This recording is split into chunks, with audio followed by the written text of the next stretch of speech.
How's it going? I am making a video today from my vehicle. Nothing fancy, no edits, no scripts, nothing. Just let's talk real estate. Let's talk about the economy. Let's talk about interest rates. So we've had some news come out last week, and I'm gonna read it here. I have it on my other phone just to make sure I don't give you inaccurate information. So last week there was 185,000 jobs expected. That's what we were expecting. Again, 185,000 jobs to be created, and 200,000 jobs were created. So it came up over what we expected. Unemployment rate continued to trickle down, and wage inflation went up by 0.4%. And let's talk about it, okay? You have to understand that when we are hearing that, it sounds good, right? Hold on. Inflation, wage inflation is up. More jobs were created. Again, unemployment trickled down. So how is this a bad thing? Guys, we have to keep in mind that is not what the Fed wants, right? The Fed wants the opposite of that. They actually want to slow down the markets, right? They want to get a control of inflation, and by more jobs being created, by wage inflation increasing, unemployment decreasing, right?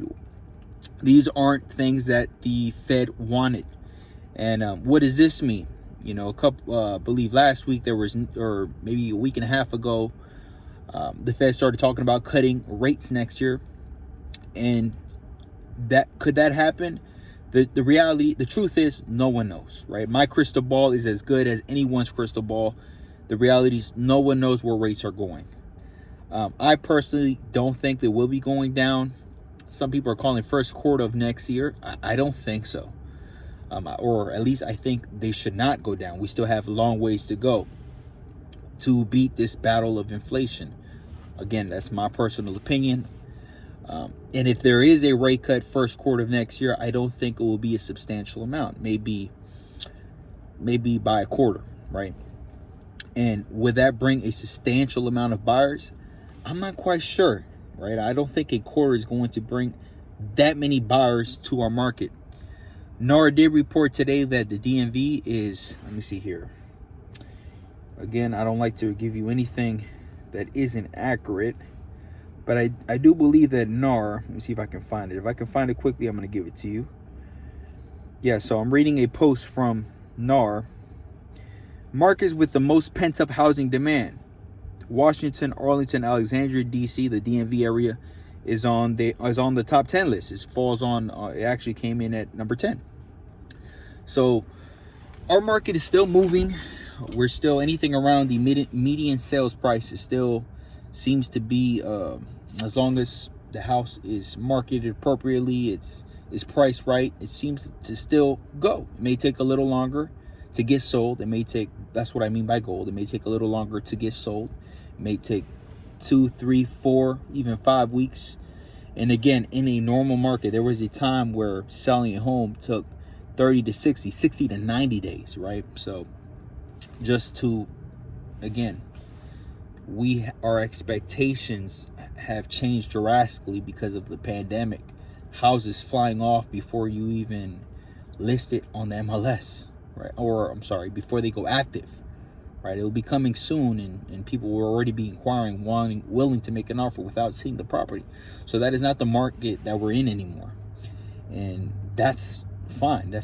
We don't want a market like the pandemic. Housing affordability is a real issue. It's continuing to be an issue. I mean, that's really, it is the American dream to own a home, right? To buy a home and where you can raise your family, and that's the American dream. So the fact that buying a house now is getting harder and harder, particularly for the middle class, is it's unfortunate, right? Now let's talk about home prices. Okay, again, as far as interest rates, my personal opinion, I don't believe that they will be cutting next year. That they could eventually cut maybe third quarter, fourth quarter of next year. I don't believe they'll be cutting first or second quarter, and if they do, it'll be maybe a quarter. I'm not sure how many buyers that's going to bring to the market.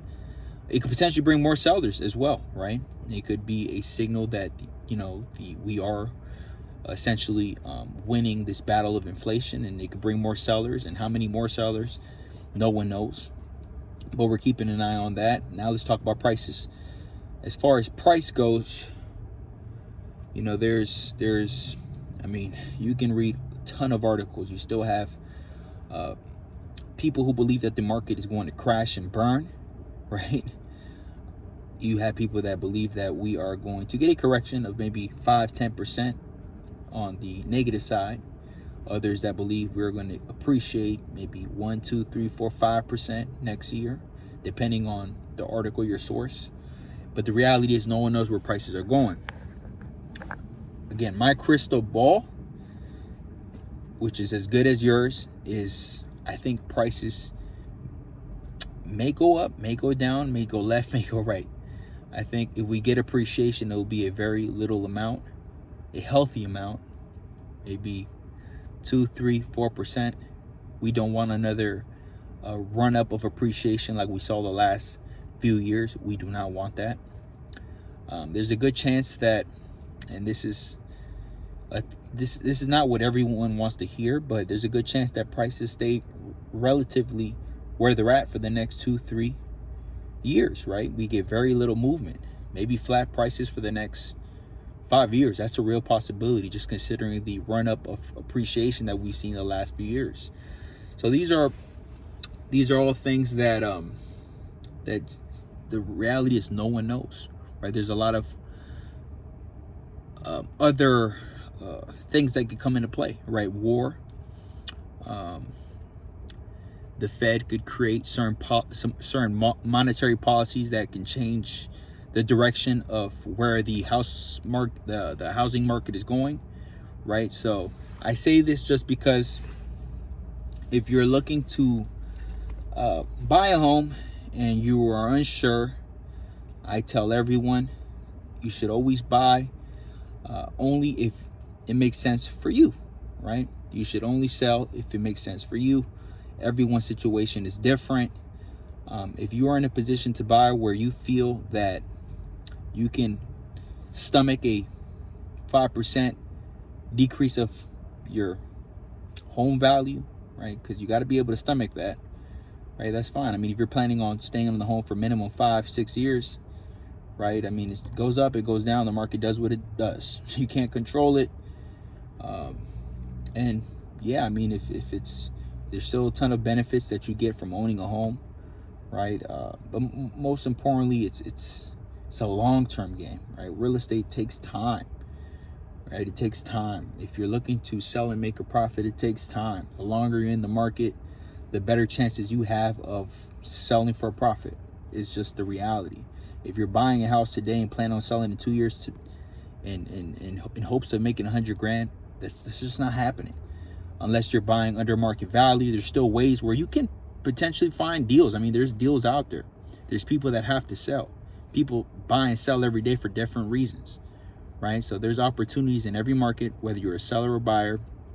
I do feel that we are at the peak as far as, again, I don't believe we're going to have any substantial amount of appreciation. We are seeing a slowdown, more so in the higher price homes, right? Because though interest rates hurt everyone, and even buyers that are shopping at the million and above price point, right? They're getting a little pickier. They got more options, right? There's more houses to choose from now, right? Properties are sitting longer, right? These are all normal things, but yeah, I mean, we're seeing a slowdown around that in our market. But however, yeah, people are still buying and selling real estate, right? Despite what you hear on the news, you have to think about yourself. If it's a good time for you to buy, if it's a good time for you to sell. Everyone's situation is different. But all in all, I just wanted to get on here and talk about the market. I wanted to give you all my input, my insights, what I'm seeing, what I feel, predictions of my crystal ball, right? Because we all have one. and they're all broken.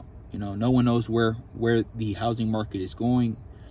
But nevertheless, you know, I'm always trying my best to stay up to date, educate you guys, let you guys know a little bit about my thoughts. And yeah, that's what I have for today. So I hope everyone enjoyed it. And until next time, cheers.